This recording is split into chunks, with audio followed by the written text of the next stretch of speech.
கருப்பசாமி கம்பம். கண்கள் காணும் கனவினிலே கம்பம் கம்பம் கம்பம். இவங்க கம்பமா? அப்படியா? வரலாம்.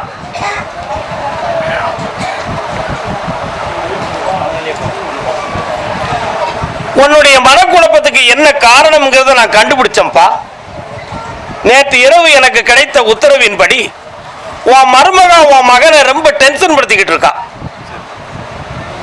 உன் மேல இறக்கப்படாத அளவுக்கு அவளுடைய மனம் செப்பரேட் ஆஃப் ஃபேமிலி, தனியே ஒழுங்கு முடிவெடுத்து கொஞ்சம் பிரெயின் வாஷ் பண்ணி அவனை கூட்டு போயிட்டான். ஆனாலும் சொத்துக்கள், குழந்தை, இந்த மாதிரி ஒரு விஷயத்துல மனம் கொஞ்சம் போராடி அவனை டென்ஷன் பண்ற காரணத்தால உன் மகன் இப்போ உன் பக்கத்தில் வர்றதுக்கு தடுத்து நிறுத்தப்பட்டிருக்கு. அவைகளுக்கு 2 காரணங்கள். ஒன்று, டாக்கிங் ஃபார் பிரெயின் வாஷ், பேசுறதுல பிரெயின் வாஷ் பண்ணியிருக்கா.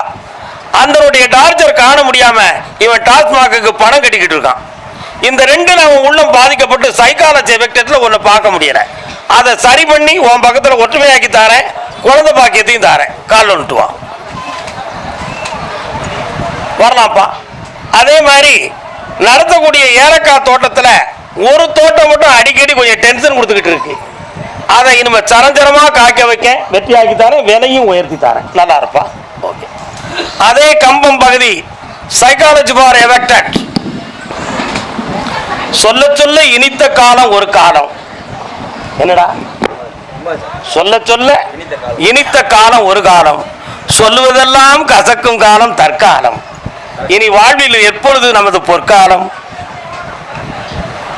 இப்ப நீங்க 2 பேருமே ஒற்றுமை இல்லாத மனவேதனையை அடைஞ்சு உட்கார்ந்துருக்கிய. இவனுடைய போக்கில் ஒரு சின்ன மாற்றம் தெரியுது. அந்த மாற்றம் எதனால் ஏற்பட்டது? உண்மையா இல்லையா?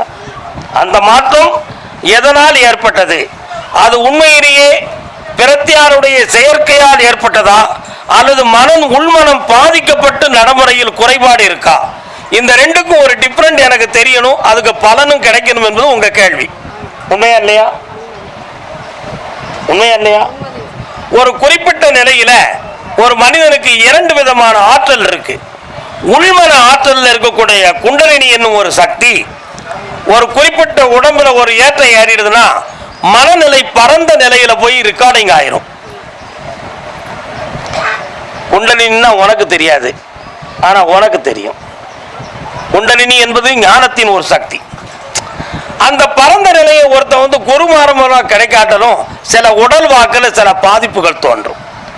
அதுல தன்னுடைய மைண்ட் எஃபெக்ட் பரந்த நிலையில தோன்றி இருக்கிற நிலையிலிருந்து மாறுபட்ட தன்மையில் நடந்து கொண்டு இருப்பான். இப்ப இவனுடைய மன அலைகள் உங்க குடும்பத்துக்கு பொருத்தமான இயக்கத்துல இல்லாம மாறுபட்ட குணத்தோட நீ நடந்துகிட்டு இருக்க. ஒன்ன கேட்டா இவர்களை குறை சொல்லுவ, இவர்களை கேட்டா ஒன்ன குறை சொல்லுவாங்க.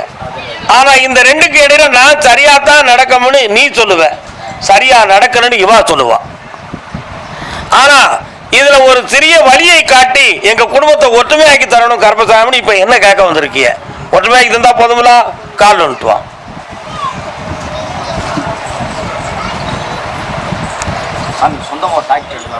எடுத்துருவோம்பா. என்ன டிராக்டர் எடுக்கணுமா? நீ இப்ப இந்த ஒரு விஷயத்தை அடிக்கலாம். டிராக்டர் எடுத்துருவோமா? யாருடா தண்ணி வண்டி? தண்ணி அப்படி சொல்லுதியா? நான் என்னதான் தண்ணி வண்டின்னு சொல்ல, சரக்கெல்லாம் வங்கெல்லாம் தண்ணி வண்டியா இருப்போம்னு சொல்லாம நினைச்சுக்கிட்டேன். நல்ல பிள்ளை, நல்ல பிள்ளை. தனக்கு போய் தானம்னு சொன்னாங்களே, உனக்கு என்னடா வச்சிருக்க? ஓ அப்படி சொல்லுதியா? ஏன் அவங்களுக்கு இறைவன் கொடுக்க மாட்டாரு நீ எப்படிடா முடிவெடுத்த? நான் கேட்கறக்கு அப்படி உணர்ந்து பேசுடா. உனக்கு இறைவன் கொடுப்பார் சரி, மற்ற மக்களுக்கு இறைவன் கொடுக்க மாட்டாருன்னு நீ எப்படி முடிவெடுத்த? அப்ப நீ எதுக்கு அந்த சேவையை செய்யணும்? அதை செஞ்சு மனதை சாந்தமாக்கலாம்னு நினைக்கிறேன். அப்படி சொல்லு. கூப்பிடுப்பா.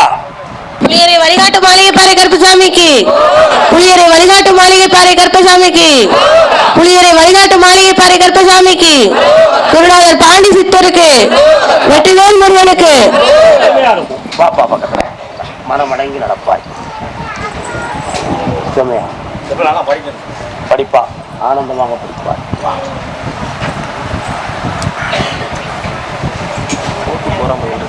மாத்திருவோம் எல்லாத்தையும். உன் டிபார்ட்மெண்ட்டையும் உன்னை வெளியே தூக்கணும்னு நினச்சிக்கிட்டு இருக்காங்க. ஓகே பண்ணி தரேன் போ. ஓகே. ஒன்று என்ன 9 தரேன்டா. நல்லா இரு. இல்லை, அந்த காலத்தில் பட்டுக்கோட்டை கல்யாணத்துக்கு பாடின பாட்டு தெரியுமா உனக்கு? தெரியாது. காலொடிஞ்ச குதிரை கணச்சென்ன புண்ணியம், கொம்பில்லாத மாடு முட்டி என்ன புண்ணியம், தும்பு அறுத்த மாட்டை துரத்தி என்ன புண்ணியம் அப்படின்னு பாடினாரு. தும்பு அருந்த மாட்டை துரத்திடலாம். ஏன்? தும்பு தான் அருந்திருக்கு, மாடு அக்கலை. அதனால கொண்டு வந்து இன்னொரு தரம் என்ன செய்யலாம்? கட்டி போட்டுடலாம். மாடு மதம் பிடிச்சு தும்பு அறுத்துட்டு போயிடுதுன்னு வச்சுக்கா, அந்த மாட்டை இன்னொரு தரம் கட்டி போட்டா என்னப்பா ஆகும்? மீண்டும் அறுத்துக்கிட்டு தான் போவோம். அத மாதிரி ஓம் முன்னாடி போவான், தும்பு அறுத்துட்டு போயிட்டான். ஆனா அவன் வருவானான்னு பார்த்தேன், அவன் வேற இடத்துல போய் சந்தோஷமா ஆயிட்டான். இனி அந்த லைஃப் உனக்கு செட் ஆகாது. வேணும்னா சொல்லு, ஓகே பண்ணிக்கிறோம். வேணுமாப்பா? காலைல வந்துட்டு வராசா?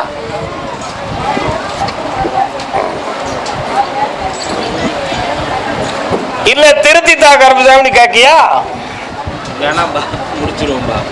விவரமா வந்துட்டேன். ஏற்கனவே வக்கீல கன்சல்டிங் பண்ணியடா. என்ன? அதனால இந்த முடிவு பேச்சுவார்த்தையில் 2024 7வது மாதம் 18ஆம் தேதிக்கு பிறகு பேச்சுவார்த்தையில் தீர்மானமாகும். 5 லட்ச ரூபா கையில் வச்சுக்கா, செட்டில்மெண்ட் கொடுத்து வெளியே தூக்கிட்டு வந்துடுறேன். காலை விட்டுவான்.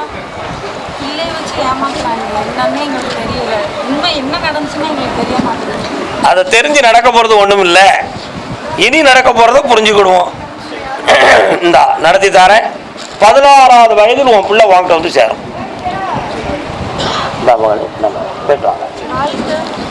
கருப்பசாமி, அடுத்த சந்திப்புல பௌர்ணமியில வாழ்க்கையை பத்தி பேசுவோம்.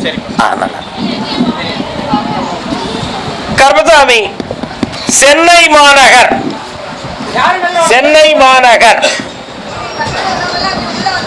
என் மகனுடைய கல்யாண வாழ்க்கையை சரி பண்ணி தரணும்னு கேட்டு வந்தது யாரப்பா?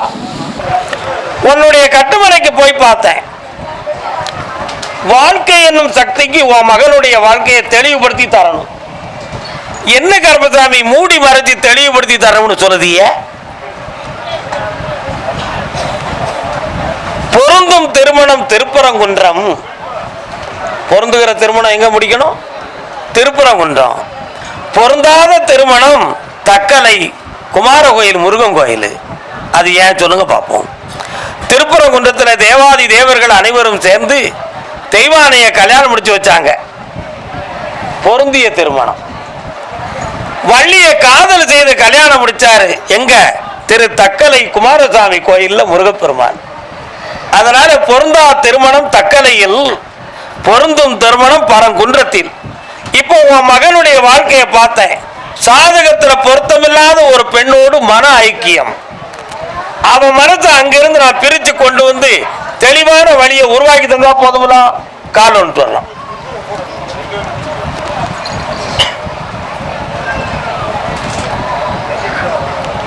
வரலாம்ப்பா. மனம் மாறுவான், வைகாசியில் மனம் முடிக்கும். போயிட்டு வரலாம்.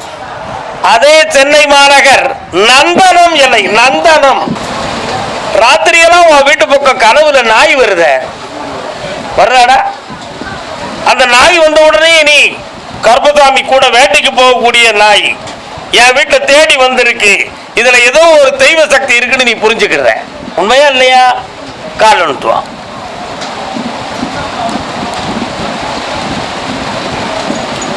ஆசை கோரளவில்லை. இந்த பாட்டு பாடினது யாரு? பட்டினத்தார். அடுத்த ஒரு வார்த்தை, ஆசை கடலில் அகப்பட்டு அந்த கை பாத துளியில் படையிருந்தேனை. இது யார் பாடினது? அபிராமப்பட்டர். மனிதனுடைய வாழ்க்கையெல்லாம் ஒரு ஆசையினுடைய அடிப்படையில் தான் வாழுது. கல்யாணம் இன்ப சுகத்துக்கு ஒரு ஆசை, பிள்ளை உலகம் மதிக்கணும்னு ஒரு ஆசை, இவைகளெல்லாம் பிறந்த உடனே இவங்களுக்கு சொத்து வேணும், தொழில் ஆசை. தொழில விபரீதமாகவோ விவரமாகவோ பண்ணி பணம் சேர்க்கணும், உலகத்தை பத்தி கவலைப்படாத ஆசை. உடல் வலிமை வேணும், அதுக்கு ஒரு ஆசை. இப்படி ஆசைன்னு சொன்னோம்னா ஆயிரம் பட்டியல் வளர்ந்து கொண்டே போகும். உண்மையா இல்லையா? ஆனா இவனுக்கு ஒரு ஆசை. என்ன ஆசை? எல்லாரும் சாமியாரா இருக்கான், நம்மளும் ஒரு சாமியார் ஆயிரணும்டா. கருப்பசாமி அருள்வாக்கு சொல்லக்கூடிய சாமியாரா நம்ம ஆகணும். அதுக்கு உரிய தரிசனமும் கனவும் நினைவும் ஒருநிலைப்பட்டு வந்திருக்கு. இதுக்கு ஒரு முகாந்திரம் வேணும்னு என்ன தேடி வந்திருக்க. காலன்ட்டுவான். ஒரு சக்தியை பெறுவது பெரிதில்லை, அந்த சக்தியை பேணி காப்பதுதான் பெரிது. உண்மையா இல்லையா? ஒரு சக்தியை பெறுவது, நம்முடைய புராணங்களை பார்த்திருக்கீங்களா? சக்கரத்தாழ்வாருடைய அவதாரம் சலந்தரன் என்னும் ஒரு அசுரன் பிரம்மன்ட்ட வர வாங்கி பூலோகத்துல தப்பா நடந்தான். அவனை ஸ்ரீ மகாவிஷ்ணு சுதர்சனம் என்னும் சக்கரத்தால் வென்றார். மகிஷாசுரன் என்னை இந்த உலகத்தில் யாரும் வெல்லக்கூடாது என்று சொல்லி பிரம்மதேவன் வர வாங்கினான். தாய் பராசக்தி குழந்தை சொரூபத்தில் வந்து வென்றாள். வல்லரக்கன் என்னை யாராலும் அழிக்க முடியாத நடப்பேன், நான் செய்வதெல்லாம் அரசாகணும்னு சொல்லி கேட்டான். கடைசியில் அவனை வென்றது யாரு? பூலோகத்தில் சக்கரவர்த்தியாக பிறந்த தர்மசாஸ்தா. இப்படி ஒவ்வொருத்தனும் வர வாங்கும் பொழுது விவரமா வாங்கிடுவான், ஆனா நடக்கும் பொழுது அரக்கனை விட மோசமா நடப்பான். கடைசியா பாத்தீங்கன்னா அந்த வரம் வாங்கினது எல்லாமே இரண்டு விதமான ஆசையின் அடிப்படையாக இருக்கும். ஒன்று தன்னுடைய புகழாசை, இன்னொன்று மறைபொருளான உள்ள பண ஆசை. இத உள்மனத்துல இருக்கும், ஆனா வெளிமனம் அதை மறைக்கும். மனம் மனிதனுக்கு மூன்று, புரியுதா? உள்மனம், புறமனம், ஆழ்மனம். இந்த ஆழ்மனம் ஆன்மாவோட சேர்ந்தது, புறமனம் உணர்ச்சியோடு சேர்ந்தது, நல்மனம் அறிவோடு சேர்ந்தது. ஆனா இந்த ஆழ்மனத்தில் உள்ளது மட்டும்தான் உண்மை. நல்மனம் அறிவால் வெல்லும், புறமனம் உணர்ச்சியில் மயங்கும். ஆக உனக்கு இருக்கிறது இப்போ புறமனதின் உணர்ச்சி வச மயக்கத்தில் இருக்கு. உன் உள்மன கதவு திறக்கு வரை இந்த அருள் சக்தியை நீ பெற முடியாது. கால் ஒன்றுவா.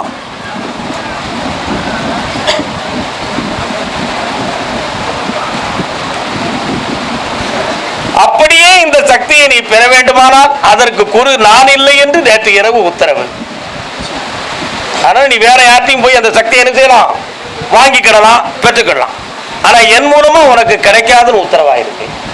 அதனால என்னை நம்பி நீ இங்கு வர வேண்டாம். பொருளுக்கு வா, உன் குடும்ப வாழ்க்கைக்கு வா, வாழ்க்கையினுடைய புகழுக்கு வா, ஆனா அருளுக்கு என் பக்கம் வராத இல்லைன்னு சொல்லிடுது. வருத்தப்படாத, கால வா.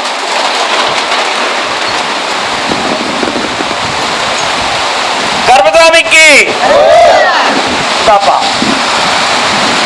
கெட்டி ஆயிக்கா, நல்லா சந்தோஷமா இருப்பா.